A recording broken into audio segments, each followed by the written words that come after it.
This morning for you on Daybreak, the impact Mr. Rogers has had on local television around the country. And dentists in Missouri can now lose their license if caught prescribing too many pain meds. Plus, school is soon back in session, and a new app is helping your kids get there safely. We'll have those stories and more coming up for you this morning here on Daybreak. Good morning, and thanks for waking up with us. You made it to Wednesday, July 24th. I'm Lauren Barnes. And I'm Joe Morano. That's an accomplishment, making it to Wednesday, right? Some weeks it is. I feel like really it is. And I already heard Elisa right here saying that, yeah, Giving a heavy we sigh made it for to Wednesday. But that just sounded so upsetting because I was like, that's it? I only made it to Wednesday? You gotta have better news for me, girl. No, Wednesday's good because it's the downhill slide to the weekend. That's true. Good point. Yeah. This I has felt like such a long week already, though. I know. Ugh. All right, we're almost there. It's okay. Beautiful weather, that's the good news. Beautiful weather. We Yes. have that to fall back on at least, right? Gorgeous out there. And what's great is we had all that sunshine last week, but it came with just this beating, oppressive. Yeah. So this week we have the sunshine, but you can actually enjoy it without worrying about heat exhaustion because it's just fantastic out Great there. to hear, yeah. Another cool start, even cooler than yesterday, actually. We've got these temperatures in the upper 50s and lower 60s. Clear skies. It is 59 degrees in Springfield right now. It is crisp and cool. We're still running about 5 degrees cooler now than we were yesterday. It's 59 in Springfield, 55 in Branson, and 61 in Camdenton. Just a very crisp start out there this morning. Dew points are in the middle and upper 50s. That is, dare I say, very fall-like. Green everywhere on the Muggy meter this morning. We're way down at the bottom on the Muggy meter, just feeling very crisp and comfortable, and again pretty fall-like. Dry roads through the whole afternoon, not expecting any rain again today, so no road hazards. At the pool, mostly sunny skies. It's going to be cool temperatures in the lower 80s again, still though a very high UV index of 10. So an even cooler, refreshing start this morning, bringing us relief from the heat that we had last week. The 7 days still looking really good. Your forecast is up in 10 minutes. Thank you, Elisa. Let's start with what's making news now this morning, a name that is synonymous with public broadcasting and one that people have been invited to enjoy a day with for decades. Fred Rogers, better known as Mr. Rogers, will be portrayed on the big screen this fall by Tom Hanks in the biopic A Beautiful Day in the Neighborhood. Right. Our Jesse Inman is here this morning after hearing from those who paved the way in the world of public TV. Jesse? Yeah, guys, it feels wrong that I'm not wearing this exact outfit to do this story today, but either way, you know, as children, many of us, as well as viewers at home, got used to seeing Mr. Rogers grace us with his presence on PBS, but his influence on public broadcasting in America was much deeper than many realize. I would say the legacy of Fred Rogers looms large in our world in public broadcasting. It's a beautiful day in this neighborhood, a beautiful day for a neighbor. Would you be mine? Could you be mine? A man who redefined what it meant to be a good neighbor will have his story shared in theaters this fall. Fred Rogers passed away in 2003, but his significance in the world of public television can still be felt. Assistant General Manager at Ozarks Public Television, Rachel Knight, says Rogers helped craft what we see today on stations like theirs. The influence of Fred Rogers is continually impacting public broadcasting and particularly children's programming produced by PBS, the way that we approach educational children's programming, the empathy those shows have for the young viewer, that all really stems back to the influence of Fred Rogers. That influence goes beyond what you see on TV.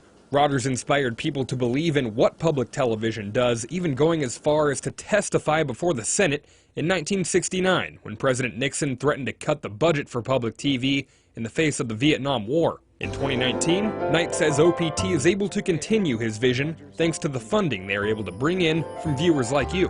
Here locally, we raise over $1 million from our community each year.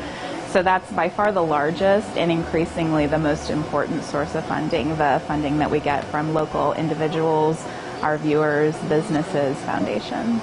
It's a form of media that continues to evolve, with news and information that focuses on being civil, not divisive, and has something that everyone can enjoy, just the way Mr. Rogers would have wanted it. Public broadcasting remains true to the mission of, creating content that people, individuals and families feel good about sitting down and spending some time with. Now, Ozarks Public Television was established here in 1975 and eventually teamed up with KSMU at Missouri State in 2001, 2 years before Rogers' death. Knight says they hold 4 on-air fundraisers a year, which helps keep their local programming alive. Jesse Inman reporting this morning. Thank you. You're right to know now. An employee was injured in an electrical fire at a Chinese restaurant in Branson. An electrical panel caught fire yesterday morning inside the Hong Kong buffet off Highway 76. Firefighters put it out, and the employee was treated by paramedics and then taken to a Springfield hospital.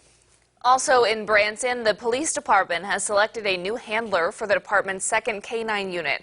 Officer Jason Harvey will select his new K-9 partner soon, and they will begin training in September and hope to be done this December.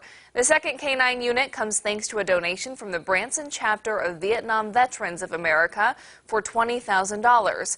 The Branson VVA will present a check to the department and Officer Harvey Thursday outside the Branson Police Department at 3 p.m.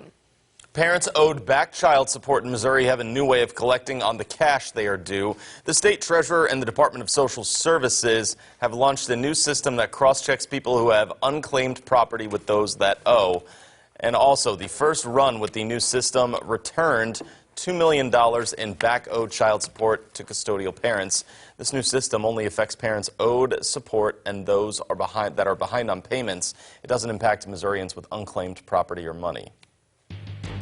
We have some medical coverage for you today. Missouri dentists can now lose their license for prescribing too many pain medications. This comes after a bill was recently passed. Although dentists are only responsible for about 6% of opioid prescriptions, young people are 10 times more likely to be addicted to pain meds when it's prescribed by dentists.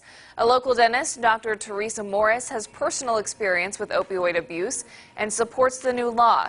She says she's seen a lot of patients abuse pain medication, including her own husband, who died from opioid abuse.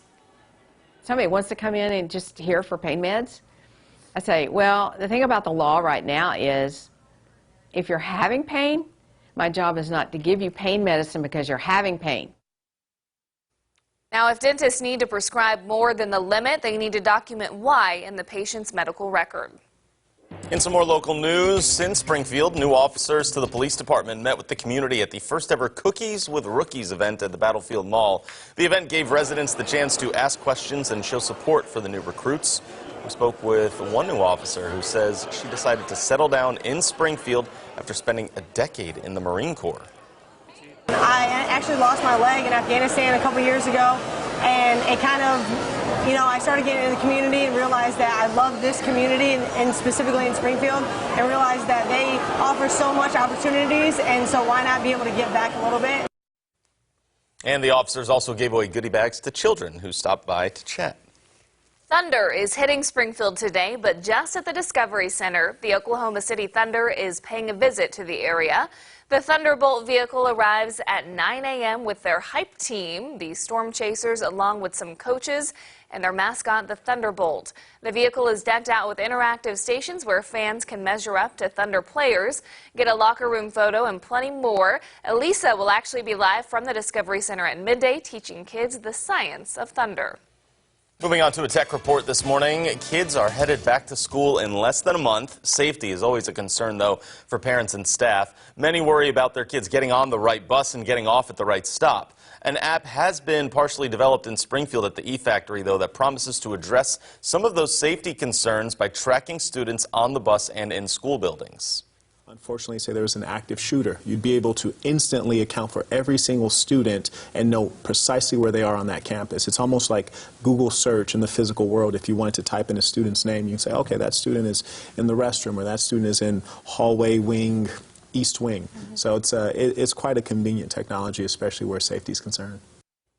The app is called Fletch, and it uses Bluetooth technology to provide real-time verification that students have boarded a school bus, and can also be used in class. It's connected to students' tablets, and both teachers and parents can track them.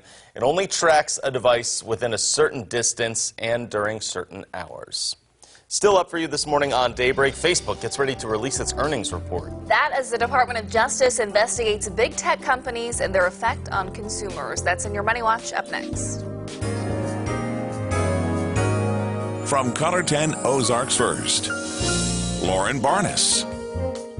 Joe Morano. And weather with meteorologist Elisa Raffa.